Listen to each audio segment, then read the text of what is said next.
Hello guys, कैसे हैं आप सब लोग। मैं हूं आपका दोस्त असलान और आप देख रहे हैं मेरा चैनल ज़ेफ्लिक्स। हाजिर हूं एक नई सीरीज के साथ जिसका बहुत सारे दोस्तों ने रिक्वेस्ट करके कहा था कि मैजिक एम्परर को एक्सप्लेन करो। तो मैं इस सीरीज को बुक ऑफ एस्पर के नाम से एक्सप्लेन करने वाला हूं। तो जो लोग मेरी इस वीडियो को पहली बार देख रहे हैं वो मेरे चैनल को सब्सक्राइब कर दें, वीडियो को लाइक और शेयर कर दें और कमेंट करके जरूर बताया करें। शुक्रिया। तो एपिसोड की शुरुआत में सबसे पहले एंशिएंट बुक के बारे में बताया जाता है। कहा जाता है कि एंशिएंट डेविल किंग जो कि सबसे ज्यादा स्ट्रॉन्गेस्ट था, उसके पास जितनी भी नॉलेज थी, जितने भी उसके पास मैजिकल ट्रिक्स थी, उसने सारी एक बुक के अंदर लिख दी। उस बुक के अंदर जितने भी सीक्रेट्स लिखे हुए हैं, अगर आप लोग उसको प्रैक्टिस कर लेते हो यानी आप उसको सीख लेते हो तो स्वर्ग और धरती लोग दोनों ही आपके हाथ में होंगे, दोनों पर आप राज कर सकते हैं। और आज के वक्त में ये बुक मैजिक एम्परर के हाथ में है। मैजिक एम्परर जिसका नाम जू जी फैन है, बहुत अरसा तक किसी को इस बारे में नहीं पता चला कि book of Esper emperor king के पास है, लेकिन किसी ने उसकी इन्फॉर्मेशन को लीक कर दिया और अब सभी को पता चल चुका है कि उसके पास बुक ऑफ एस्पर है। इसलिए सभी लोग इससे वो बुक ऑफ एस्पर लेने के लिए आ रहे हैं। वहीं पर उसके पैलेस के बाहर का सीन दिखाते हैं जहाँ पर बहुत सारे मार्शल आर्टिस्ट वहाँ पर आ रहे होते हैं ताकि उससे वो बुक छीन सके। मैजिक एम्परर अपनी चेयर पर बैठा होता है। उसका इकलौता स्टूडेंट जिसे उसने खुद सिखाया है वो भागता हुआ उसके पास आता है और कहता है, माय लॉर्ड, बहुत ही बुरी खबर है,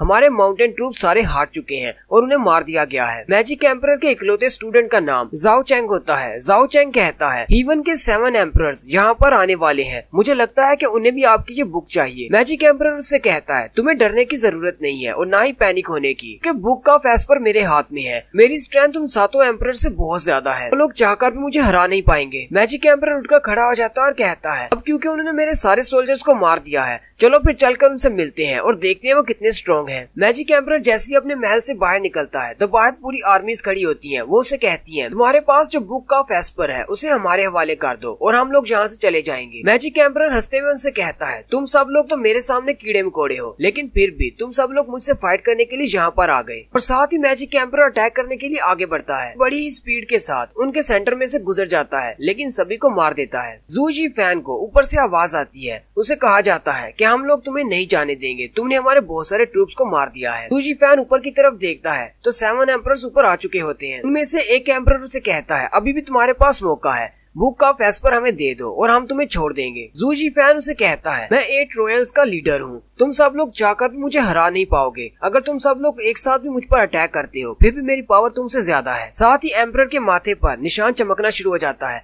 एम्परर उनसे कहता है, तुम लोग यहाँ पर आए ही क्यों हो जब तुम्हें पता है कि तुम लोग मुझे हरा नहीं सकते। 7 एम्परर में से एक एम्परर उसे कहता है, क्या तुम्हें पता है कि तुम्हारी सिचुएशन इस वक्त क्या है? सेंचुरी के सारे लोग तुम्हारे दुश्मन हो चुके हैं, कोई भी तुम्हारे साथ नहीं है। क्या तुम्हें लगता है कि 7 एम्परर्स में से कोई ऐसा नहीं है जो तुमसे ज्यादा स्ट्रॉन्ग हो? 7 एम्परर्स में से एक एम्परर आता है जो कि बहुत ज्यादा स्ट्रॉन्ग है और उसे कहता है, ये बुक होली लैंड के नाम पर है, इसलिए ये बुक हमें वापस दे दो। जू चैंग जू जी फैन से कहता है, मेरे लॉर्ड, ये तो बहुत ही बुरा है, ये एम्परर इन 7 से सबसे ज्यादा स्ट्रॉन्ग है। जू जी फैन उसे कहता है, तुम्हें घबराने की जरूरत नहीं है, मेरे पास बहुत ज्यादा स्ट्रेंथ है, मेरे सामने ये कुछ भी नहीं है। अगर मुझे आज विलन ही बनना पड़ा तो भी मैं बनूंगा और मैं इन सबको मार डालूंगा। साथ ही वो हंस रहा होता है, लेकिन साथ ही वो खामोश हो जाता है क्योंकि उसके पीछे से एक खंजर उसके सीने के आर पार हो जाता है। किसी ने उसकी पीठ पर वार किया होता है। जू चैंग उसे कहता है, माय लॉर्ड, आपका टाइम पूरा हो चुका है, अब बस भी करो, अब आपको बस शांति से मरना है। जू जी फैन पीछे की तरफ देखता और कहता है, चैंग जी तुमने क्या कर दिया? तो इसका मतलब वो गद्दार तुम थे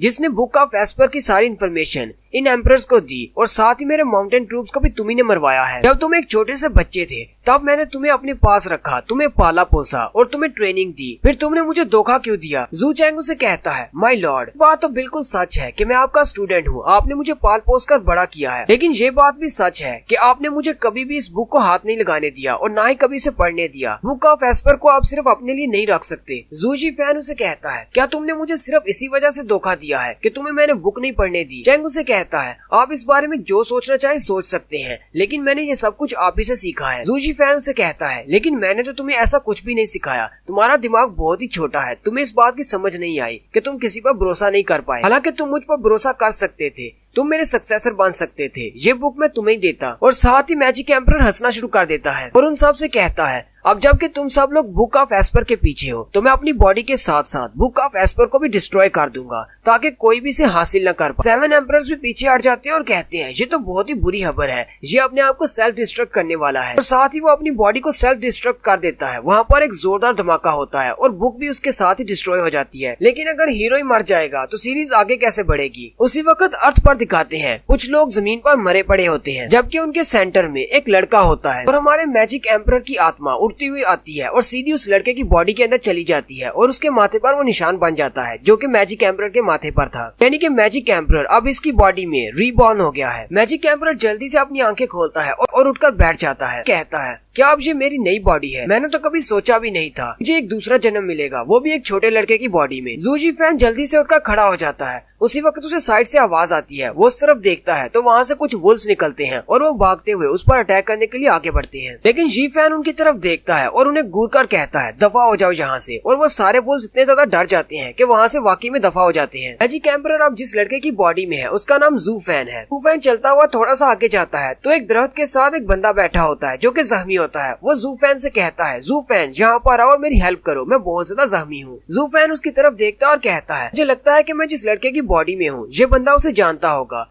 लेकिन अच्छी बात ये है कि ये अपनी सेकंड लेयर में है, इसके पास बहुत ज्यादा स्ट्रेंथ है। जू फैन आगे बढ़ता है और कहता है ये तो बहुत ही अच्छी बात है, मैं इसकी पावर्स को एब्जॉर्ब कर सकता हूँ। वो जाते जाकर उसके मुंह पर अपना हाथ रख लेता है। वो बंदा जू फैन से कहता है जू फैन तुम ये क्या कर रहे हो। जू फैन उसे आगे से कोई भी जवाब नहीं देता। वो बंदा कहता है तुम जू फैन नहीं हो, तुम कौन हो। जू फैन आगे से हंसते हुए से कहता है हाँ तुम बिल्कुल ठीक समझे, मैं जू फैन नहीं हूँ, मैं मैजिक एम्परर हूँ, मेरा नाम जू जी फैन है। साथ ही वो कुछ बोलता है the 9 secret technique drawn touch, और साथ ही उसकी बॉडी में से उसकी एनर्जी निकलना शुरू हो जाती है और वो बंदा चीना चलाना शुरू कर देता है जिसकी बॉडी से एनर्जी निकल रही है। नेक्स्ट सीन में दिखाते हैं जू फैन वहीं पर बैठा कल्टीवेट कर रहा होता है, जबकि जिस बंदे की उसने एनर्जी ली है वो एक कंकाल बन चुका है। जू फैन कहता है ड्रेन टच टेक्निक बहुत ज्यादा प्योर है और जो डेविल हुड यूज किया करता था, इससे हम किसी की भी सोल और पावर को एब्जॉर्ब कर सकते हैं, लेकिन उसे अपनी बॉडी में एब्जॉर्ब करने के लिए बहुत ज्यादा स्ट्रेंथ की जरूरत है। इसकी प्रोसेसिंग में भी काफी ज्यादा टाइम लगता है, इसलिए मुझे आराम से बैठकर कल्टीवेट करना होगा। जू फैन कल्टीवेशन के बाद उठकर खड़ा हो जाता है और उसी कंकाल के ऊपर जो कपड़े होते हैं वो भी उतार लेता है। जू फैन कहता है सुबह हो चुकी है, मुझे तो पूरी रात लग गई इसकी बॉडी से निकलने वाली एनर्जी को एब्जॉर्ब करने में। साथ ही वो अपने हाथ पर कुछ इलेक्ट्रिक पावर निकालता है, सामने पड़े हुए पत्थर पर फेंक कर उसे डिस्ट्रॉय कर देता है। साथ ही वो कहता है जू चैंग और एम्परर ऑफ स्वर्ड मेरा इंतजार करो, मैं बहुत जल्दी वहाँ पर आऊंगा और अपना बदला लूंगा। वो चिल्लाकर कहता है जब मैं होली लैंड में वापस आऊंगा तुम सब लोगों को मरना होगा। जू फैन कहता है मैंने इस लड़के की बॉडी को मुकम्मल तौर पर रिपेयर कर दिया है, अब इसकी बॉडी 0 से 5th लेयर तक पहुंच चुकी है। साथ ही वो दरख्तों के ऊपर से छलांगे लगाता हुआ सामने की तरफ चला जाता है और कहता है मुझे लगता है कि इसकी बॉडी को कल्टीवेट करने में बहुत ज्यादा टाइम लगने वाला है, इसलिए होली लैंड में अभी तो नहीं जा सकता। दरख्तों के ऊपर से कूदता हुआ जा रहा होता है कि वहीं पर उसे नीचे कुछ लोग खड़े हुए दिखाई देते हैं। वो वहीं पर रुक जाता है और उनकी बातें सुनना शुरू कर देता है। वहाँ पर नीचे 2 फैमिलीज के लोग होते हैं, एक सन फैमिली के और एक लू फैमिली के। लू फैमिली से एक लड़की और उसका छोटा भाई होते हैं, जबकि उनके साथ उनका गार्डियन भी होता है। लू फैमिली का गार्डियन दूसरी फैमिली से कहता है सन फैमिली के लोगों तुम लोगों ने हमें धोखा दिया है, तुम लोग ट्रेटर्स हो। सामने वाली फैमिली के मास्टर का नाम सन गांजिया होता है। गांजिया उसे कहता है टोंगलिंग तुम्हें तो सियासत के बारे में बिल्कुल भी नहीं पता, इतने साल हो गए तुम्हें हमारे साथ काम करते हुए, क्या तुम अभी तक हमें समझ नहीं पाए कि हम लोग किस तरह काम करते हैं। लू फैमिली की लड़की उसे कहती है सन गांजिया ये स्पिरिचुअल टेक्निक हमारी है, ये जनरेशन से हमारी फैमिली में चलती आ रही है, ये वाली टेक्निक तुम्हें नहीं दे सकते, चाहे तुम हम सबको मार ही क्यों ना डालो, हम ये टेक्निक तुम्हें नहीं देंगे। वहीं उसका छोटा भाई भी होता है, वो कहता है सिस्टर मुझे रोकना मत, मैं इस ट्रेटर को अपने हाथों से मार डालूंगा। जू फैन उनकी तरफ देखता और कहता है लू फैमिली वाले बहुत बड़ी मुश्किल में है क्योंकि बैंडिट्स ने उन्हें दोनों तरफ से घेर रखा है, वो अपनी सीक्रेट टेक्निक उनको नहीं देंगे तो वो बैंडिट्स उनको मार डालेंगे। और साथ ही वो कहता है आखिर मैं लू फैमिली के बारे में इतना क्यों सोच रहा हूँ और अचानक मेरे दिल में इतना दर्द क्यों उठ रहा है, ये सारे फैमिली रिलेशनशिप मेरा इनसे क्या ताल्लुक है, चलो मैं यहाँ से निकलता हूँ। साथ ही वो जंप करते हुए वापस की तरफ चल पड़ता है, लेकिन रास्ते में ही वो फिर से अपने दिल पे हाथ रखता है और रुक जाता है। मैजिक एम्परर चिल्लाते हुए कहता है आखिर मेरे साथ हो क्या रहा है, मेरा दिल इतनी तेजी से क्यों धड़क रहा है, मुझे बार बार ये ऐसा क्यों कह रहा है कि मैं यहाँ से नहीं जा सकता, मुझे लू फैमिली की हेल्प करनी है। साथ ही वो कहता है या फिर हो सकता है कि इस लड़के की बॉडी मेरी कल्टीवेशन को संभाल नहीं पा रही, मेरी पावर को हैंडल नहीं कर पा रही, तो है कि इस लड़के की बॉडी बिल्कुल कचरा है। जू फैन फिर से वहीं पर कल्टीवेशन करने की स्टेज में बैठ जाता है और कहता है इसका दिल बिल्कुल नॉर्मल धड़क रहा है और इसकी मेंडियन स्टेज भी बिल्कुल ठीक है, एनर्जी का फ्लो भी बिल्कुल ठीक है, सांस की रफ्तार भी बिल्कुल ठीक है, तो फिर मसला क्या है। साथ ही वो उठकर फिर से दरख्त के ऊपर जाता है, से वो इस लू फैमिली की लड़की के चेहरे को देखता है, उसका दिल फिर से नॉर्मल हो जाता है और उसकी चेस्ट में जो पेन होता है वो भी खत्म हो जाता है। वो फिर से वापस आ जाता है और कहता है आहिर यहाँ पर हो क्या रहा है। जैसे ही मैं उस लड़की को देखता हूँ मैं बिल्कुल नॉर्मल हो जाता हूँ। मैजिक एम्परर कहता है ये तो मैजिक ऑफ हार्ट है, ये वो ऐसा कर्स मैजिक है जिससे तो मैजिक एम्परर और डेविल किंग भी नहीं बच पाया। मैजिक ऑफ हार्ट हम जैसे मैजिशियंस के लिए शराब की तरह है, हम लोग अपनी मर्जी से कुछ भी नहीं कर सकते। अगर हम लोग इस मैजिक को कास्ट करने वाले की बात नहीं मानते तो हम लोग मर जाएंगे। ज़ूफेन कहता है चलो पहले इस लड़के की मेमोरीज को देखते हैं, आखिर ये मैजिक ऑफ हार्ट है किस किस्म का और किसने इस पर कास्ट किया है। जैसे ही वो उसकी मेमोरीज देखता है यानी ज़ूफेन की मेमोरीज को देखता है तो उसे पता चलता है कि ज़ूफेन के डैड ने लू फैमिली को बचाने के लिए अपनी जान दे दी थी और उसके बाद से ज़ूफेन लू फैमिली में ही रह रहा है। लू फैमिली वाली वो लड़की वो उसे हमेशा से प्रोटेक्ट करती आई है। ज़ूफेन गार्डियन से कहता है मुझे भी प्रैक्टिस करवाओ, मुझे मैजिक सीखना है ताकि मैं तुम्हारी तरह एक गार्डियन बन सकूं। वो उसे कहता है तुम अभी बच्चे हो, तुम्हारे पास इतनी स्ट्रेंथ नहीं है कि तुम प्रैक्टिस कर सको, लेकिन एक दिन तुम बहुत ही अच्छे गार्डियन बनोगे। ज़ूफेन कहता है हाँ मुझे गार्डियन बनना है, मैं बहुत ज्यादा मेहनत करूंगा और एक दिन स्ट्रॉन्ग बनूंगा ताकि मैं लू फैमिली को प्रोटेक्ट कर सकूं। मैजिक एम्परर ज़ूफेन की जो लास्ट मेमोरी देखता है उसमें उन पर बैंडिट्स अटैक करते हैं यानी कि लू फैमिली पर अटैक करते हैं और लू फैमिली में उनके पेरेंट्स को मार देते हैं। मिस और उनका छोटा भाई बचता है जबकि ज़ूफेन बहुत ज्यादा जख्मी हो जाता है। लू फैमिली की मिस उसके पास बैठी होती है और उसे कहती है मैं तुम्हें छोड़कर नहीं जाऊंगी। वो कहता है नहीं आपको यहाँ से जाना होगा, मेरे बचने का कोई चांस नहीं। साथ ही उसके जाने के बाद ज़ूफेन कहता है मुझे अपने आप से बहुत ज्यादा नफरत है, मैं बहुत ज्यादा वीक हूँ, मैं किसी को भी प्रोटेक्ट नहीं कर सकता, मेरे पास भी स्ट्रॉन्गर बॉडी होती। इसके बाद हमारी स्टोरी प्रेजेंट में आ जाती है। मैजिक एम्परर उठकर खड़ा हो जाता है और कहता है लगता है कि ज़ूफेन ने लू फैमिली को बचाने का वादा किया हुआ था, उसका इरादा बहुत ज्यादा पुख्ता था। मिस जिया को और उसके छोटे भाई को प्रोटेक्ट करना चाहता है। अगर वो उन दोनों को प्रोटेक्ट नहीं करता तो उसकी बॉडी में ये मैजिक ऑफ हार्ट फिर से एक्टिवेट हो जाएगा। मैजिक एम्परर कहता है ये मुझे किस तरह की बॉडी मिल गई है, मैं एक मैजिक एम्परर हूँ, क्या मुझे सारी जिंदगी किसी और का गुलाम बनकर रहना होगा? मुझे इस मैजिक ऑफ हार्ट के श्राप को तोड़ने का कोई तरीका ढूंढना होगा। किसी की गुलामी करने से तो अच्छा था कि मैं किसी की जान ले लेता। मैं कभी एक मैजिक एम्परर हुआ करता था और अब इस बॉडी में आकर मुझे किसी की गुलामी करनी होगी। और साथ ही वो लगे हुए दरख्त में पंच मारकर उसे तोड़ देता है। लू फैमिली और सन फैमिली वाले वो लोग भी दरख्त के गिरने की आवाज सुनकर उस तरफ देखते हैं और कहते हैं कौन है वहाँ पर, जल्दी से बाहर निकलो। मिस जिया अपने गार्डियन से कहती है क्या कोई हमारी हेल्प करने के लिए यहाँ पर आ रहा है? उसका गार्डियन उसे कहता है नहीं, हमारे आसपास कोई भी नहीं और कोई इतनी जल्दी पहुँच भी नहीं सकता। ज़ूफेन दरख्तों में से बाहर निकल कर आता है और मिस जिया से कहता है मिस जिया अगर आप अपनी मार्शल टेक्निक को सन फैमिली को दे देंगी तो इसमें क्या बुरा है? मैं नहीं चाहता कि आप अपनी मार्शल टेक्निक की खातिर अपनी जान दे दें, ये तो लू फैमिली के लिए एक बहुत बड़ा नुकसान होगा। मिस जिया और उसका भाई उसकी तरफ देखकर बहुत ज्यादा हैरान हो जाते हैं। वो कहते हैं हमें तो लगा था तुम मर चुके हो। वो उनसे कहता है हाँ मुझे पता है तुम लोग यही सोच रहे हो कि मैं तो मर चुका था, लेकिन ये तो बहुत बड़ा मिरेकल है कि मैं अभी तक जिंदा हूँ। ज़ूफेन उन बैंडिट्स की तरफ देखता है और कहता है इनमें सबसे जो वीक है वो भी 6th लेयर पर है और मेरी बॉडी अभी तक सिर्फ 5th लेयर पर है। सन गांजिया कहता है आखिर ये लड़का कौन है जो कि यहाँ पर हमारे बीच बोल रहा है? दूसरे वाला उसे कहता है ये पिछले कुछ सालों से उनका गुलाम है इसलिए ये बोल सकता है, वो लोग इसे अपनी फैमिली का हिस्सा ही मानते हैं। ज़ूफेन कहता है सन गांजिया के पास सबसे ज्यादा की पावर है, यही इनमें सबसे ज्यादा स्ट्रॉन्ग है, जितनी स्ट्रेंथ मेरे पास है मैं इनसे कभी भी नहीं जीत सकता। मिस जिया का गार्डियन कहता है ये लड़का तो बिल्कुल पागल हो गया है, लगता है कि डरने की वजह से ये इस तरह की बातें कर रहा है। जिया का छोटा भाई कहता है हमें लगता है कि इसे सजा देनी चाहिए, गुलाम होकर ये किस तरह की बातें कर रहा है। ज़ूफेन कहता है मैं अभी के लिए सिर्फ इतना ही कर सकता हूँ। वो उन सब से कहता है हम लोग वैसे ही मरने वाले हैं तो हम लोग अपनी सीक्रेट टेक्निक को क्यों बचा रहे हैं, इन्हें देते हैं और यहाँ से निकल चलते हैं। मिस जिया उसे कहती है तुम बहुत बड़े बेवकूफ हो, इस तरह की बकवास मत करो, यहाँ से चुपचाप वापस चले जाओ। गांजिया हंसते हुए कहता है मिस लू जिया आप तो बहुत ज्यादा काइंड है, ऐसी सिचुएशन में भी आपको अपने गुलाम की पड़ी है, आप उसे यहाँ से भेजना चाहती हैं ताकि उसकी जान बच जाए। मिस जिया उसे कहती है गांजिया क्या तुम इसे यहाँ से जाने दे सकते हो, इसका हमारे से कोई ताल्लुक नहीं, ये तो बस एक गुलाम है। गांजिया अपने साथ खड़े एक बड़े से बंदे से कहता है जाओ और जाकर पहले इस लड़के को मारो और इसके बाद बाकी को एक एक करके मारना शुरू करो जब तक कि यहूदी हार न मान ले। बड़ा सा बैंडिट बड़ी स्पीड के साथ ज़ूफेन पर अटैक करने के लिए आगे बढ़ता है। ज़ूफेन कहता है ये अपनी 7th लेयर पर है, मुझे इसे हराने का कोई तरीका ढूंढना होगा क्योंकि मैं इसको हरा नहीं सकता, मुझे सिर्फ एक ही मौका मिलेगा। वो बड़ा बैंडिट जैसे ही उस पर अपनी तलवार से अटैक करने लगता है वो घूमकर उसके हाथ को पकड़ता है जिससे उसके हाथ से उसकी तलवार गिर जाती है।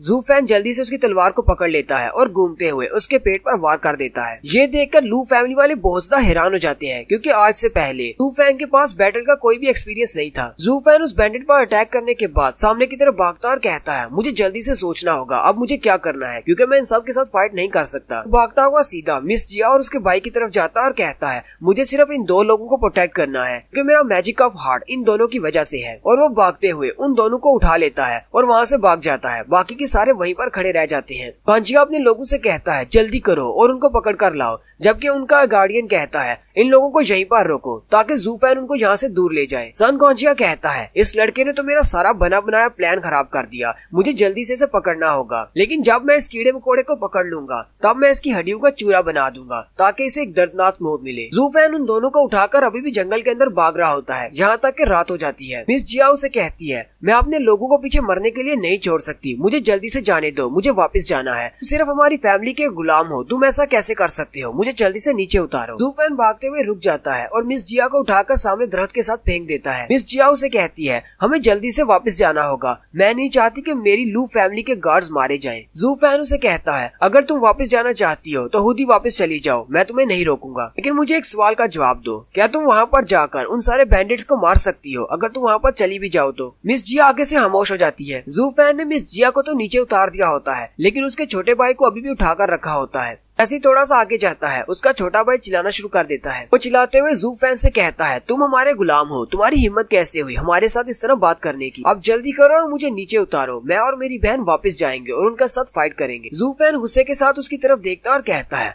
बच्चे कहीं तुम ऐसा तो नहीं चाहते कि मैं तुम्हारे कपड़े उतार कर तुम्हारी बैग पर थप्पड़ लगाऊं? वो गुस्सा हो जाता है और कहता है, तुम हमारे गुलाम हो, तुम ऐसा नहीं कर सकते। मैजिक एम्परर उसकी तरफ देखता है और हंसना शुरू कर देता है, जबकि मिस जिया का भाई बहुत ज्यादा हैरान हो जाता है, ये करने क्या वाला है। और नेक्स्ट सीन में दिखाते हैं, जू फैन वाकई में उसकी बैग पे थप्पड़ लगा देता है। वो अपनी बहन के पास बैठा रो रहा होता है। मिस जिया उसे कहती है, जू फैन तुमने तो हद कर दी, तुम एक नोबल फैमिली के लड़के को कैसे पीट सकते हो? जू फैन उसे कहता है, ये तो छोटे मास्टर के लिए बहुत ही छोटी सी सजा है, अगर तुम लोग वहाँ पर वापस जाते हो तो तुम लोग उन बैंडिट्स के हाथों मारे जाओगे। अब मुझे जल्दी से बताओ, क्या यहाँ पर छुपने के लिए कोई जगह है? मिस जिया उसे कहती है, यहाँ पर तो सारा खुला एरिया है, फार्म्स है यहाँ पर, लेकिन यहाँ पर छुपने के लिए कोई भी जगह नहीं है। वेस्ट वाली साइड पर एक फोगी फॉरेस्ट है, लेकिन वहाँ के सारे इलाके को बैंडिट्स अच्छी तरह से जानते हैं। जू फैन उसे कहता है, चलो फिर उसी फोगी फॉरेस्ट के अंदर चलते हैं। जू फैन आगे आगे चलना शुरू करता है और कहता है, अपने भाई को भी पकड़ लो, उसका हाथ पकड़ कर रखना, कहीं वो भाग ना जाए। मिस जिया उसकी तरफ देखती है और कहती है, एक बार हम लोग इस सिचुएशन से बाहर निकल आए, उसके बाद मैं तुम्हें सजा जरूर दूंगी, तुम हमारी फैमिली के गुलाम हो, कोई मालिक नहीं। फिर वो लोग फोगी फॉरेस्ट के सामने पहुंच जाते हैं। जू फैन कहता है, क्या यही वो फोगी फॉरेस्ट है?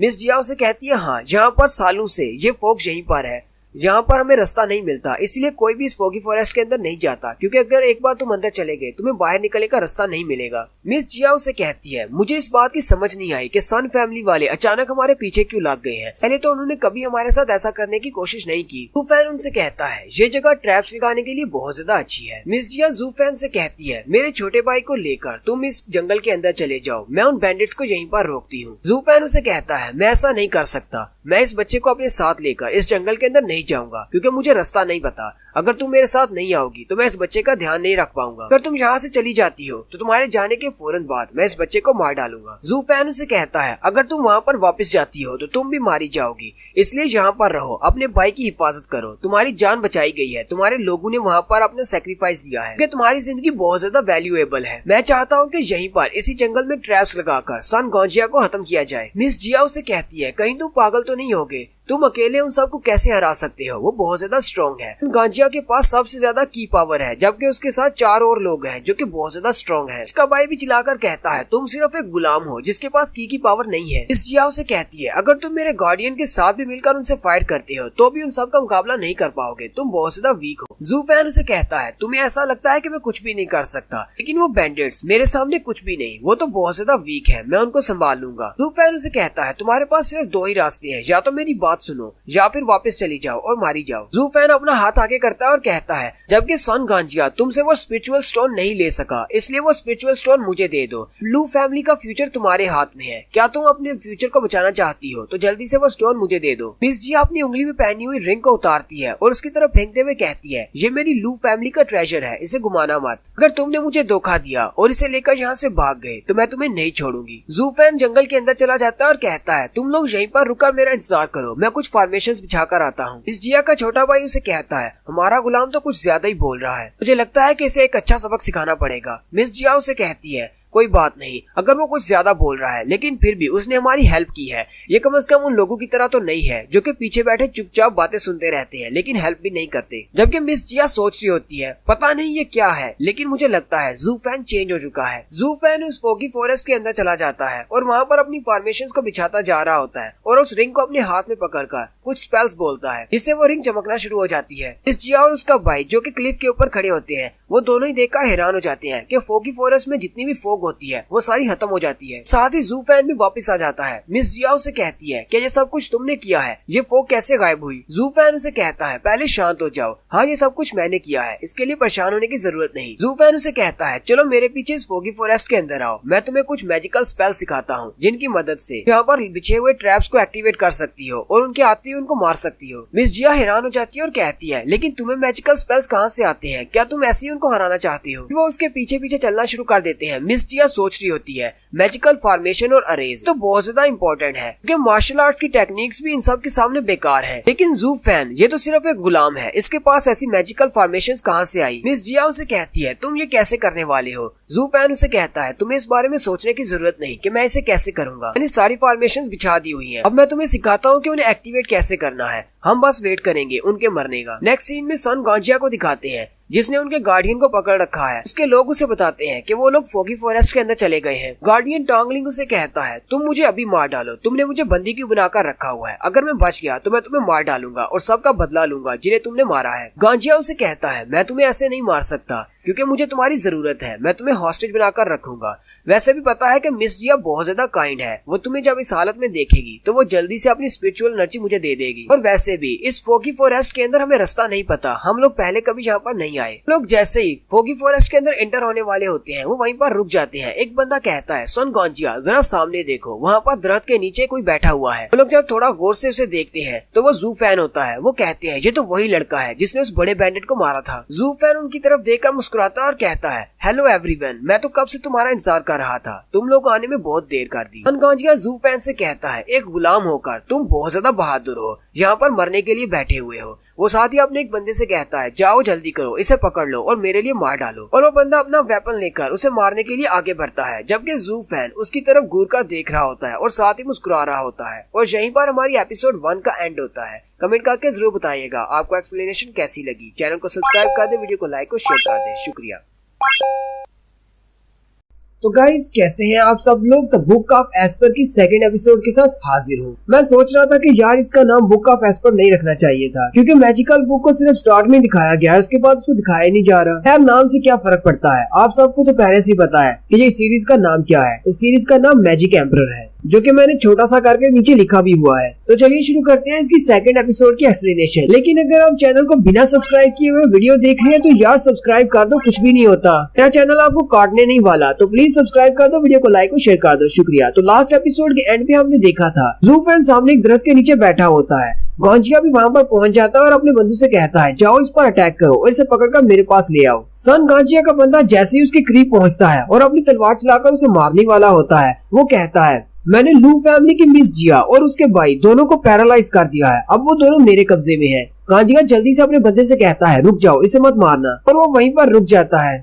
गांजिया जू फैन से कहता है, जैसा कि तुमने कहा कि तुमने उन दोनों को पैरालाइज कर दिया है और वो दोनों तुम्हारे कब्जे में है, क्या ये बात सच है? जू फैन उठकर खड़ा होता है और उसे कहता है, सन गांजिया, मैं तुम्हारे साथ एक डील करना चाहता हूँ। गांजिया उसे कहता है, तुम मेरे साथ कैसी डील करना चाहते हो? जू फैन उसे कहता है, मैं उन दोनों को तुम्हारे हवाले कर दूंगा, लेकिन बदले में मुझे अपने फ्यूचर की गारंटी चाहिए। तुम्हें पता है कि मैं लू फैमिली का एक गुलाम हूँ और मुझे सारी जिंदगी गुलाम बनकर नहीं रहना, मुझे भी एक फैमिली का मास्टर बनना है। गांजिया और उसके साथी ये बात सुनकर बहुत ज्यादा हैरान हो जाते हैं। गांजिया उसे कहता है, तुमने लू फैमिली को धोखा देने की क्यों सोची? जू फैन गांजिया से पूछता है, तुमने लू फैमिली को धोखा देने की क्यों सोची? मैं भी ये बात सुनकर बहुत ज्यादा खुश होऊंगा। जू फैन उसे कहता है, अब मैं सारी जिंदगी गुलाम तो रहने वाला नहीं हूँ। मुझे पता है कि लू फैमिली खत्म हो चुकी है और तुम उन्हें नहीं छोड़ोगे, तुम उन्हें मार डालोगे। तो क्यों ना मैं इस मौके से फायदा उठाऊं और अपनी एक फैमिली स्टार्ट करूं। अकेले तो मैं फैमिली स्टार्ट करने से रहा, लेकिन तुम्हारी मदद से मैं मास्टर बन सकता हूँ। और वैसे भी उन दोनों को अगर मैं छुपा कर रखूंगा या प्रोटेक्ट करने की कोशिश करूंगा तो तुम मुझे मार डालोगे। उससे अच्छा है मैं उन दोनों को तुम्हारे हवाले करके एक अच्छी जिंदगी हासिल कर लूं। वहीं पर फॉरेस्ट के अंदर से उसने एक रेड कलर का धागा बिछाया होता है। वो कहता है, इस धागे के एंड पर वो दोनों बंधे हुए हैं, लेकिन रास्ते में बहुत सारे मोड़ आते हैं। सिर्फ मुझे ही पता है कि सही मोड़ कौन सा है, उन तक कैसे पहुंचना है। और अपने ऊपर भरोसा दिलाने के लिए मैं ये धागा तुम्हारे हाथ में पकड़ा देता हूँ।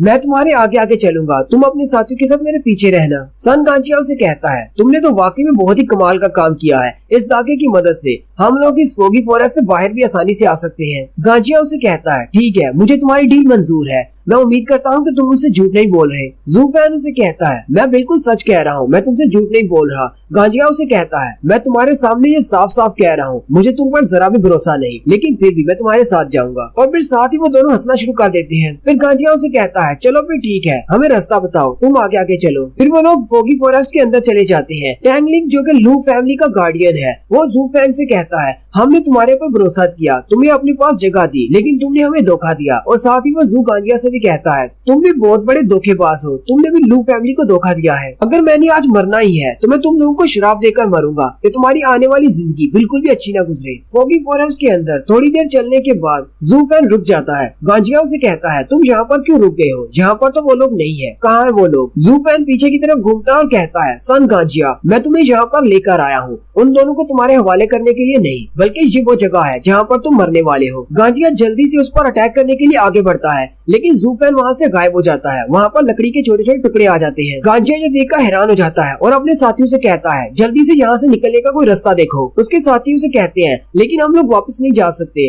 वो सुरख रंग का धागा जो उसने भी पकड़ाया हुआ था वो किसी ने काट दिया है, और साथ ही टॉन्गलिंग भी यहाँ पर नहीं है, वो भी गायब हो गया। गांजिया बहुत ज्यादा गुस्सा हो जाता है और जमीन पर पंच मारते हुए कहता है, तुम्हारी हिम्मत कैसे हुई मुझे धोखा देने की? इसे क्या लगता है कि मैं इस फोगी फॉरेस्ट से बाहर नहीं निकल सकता? जब मैं निकलूंगा तो मैं इसे मार डालूंगा। साथ ही वहाँ पर जितनी भी फोग होती है वो सारी सुरख कलर की हो जाती है। और जू फैन हंसते हुए उनसे कहता है, तुम मुझे कभी भी ढूंढ नहीं पाओगे और ना ही कभी मार पाओगे। गांजिया के साथी कहते हैं, आखिर यहाँ पर हो क्या रहा है? इस सारी फोग का कलर रेड कैसे हो गया? गांजिया उन सब से कहता है, अलर्ट रहना, अपने इर्द गिर्द देखते रहो। लेकिन जैसे वो पीछे की तरफ देखता है तो उसका एक भी साथी पीछे नहीं होता, वो सारे गायब हो जाते हैं। गांजिया कहता है, ऐसा कैसे हो सकता है? लगता है कि यहाँ पर कोई फॉर्मेशन बिछाई गई है। गांजिया को फौरन समझ आ जाती है। गांजिया कहता है, ये तो मैजिक है, यहाँ पर कोई मैजिकल अरे बिछाई गई है। नेक्स्ट सीन जंगल के एक दूसरे हिस्से का होता है, जहाँ पर उन्होंने एक फॉर्मेशन बनाई होती है और उस फॉर्मेशन के सेंटर में मिस जिया बैठी होती है, जबकि बाकी के तीनों भी उसके साथ ही खड़े होते हैं। जिया उस फॉर्मेशन के मैजिक को कंट्रोल कर रही होती है। जिया कहती है, मैंने कर दिया, उन सबको मैंने अलग कर दिया, एक एक करके वो सारे गायब हो गए हैं, और इसके अलावा हमने टॉन्गलिंग को भी बचा लिया है। अब आगे तुम क्या करने वाले हो? जू फैन जल्दी से आगे बढ़ता है और उसके करीब चला जाता है और कहता है, मिस जिया, अब मैं तुम्हारी हेल्प करूंगा, और साथ ही उसे पीछे से पकड़ लेता है। मिस जिया शर्माते हुए कहती है, ये तुम क्या कर रही हो?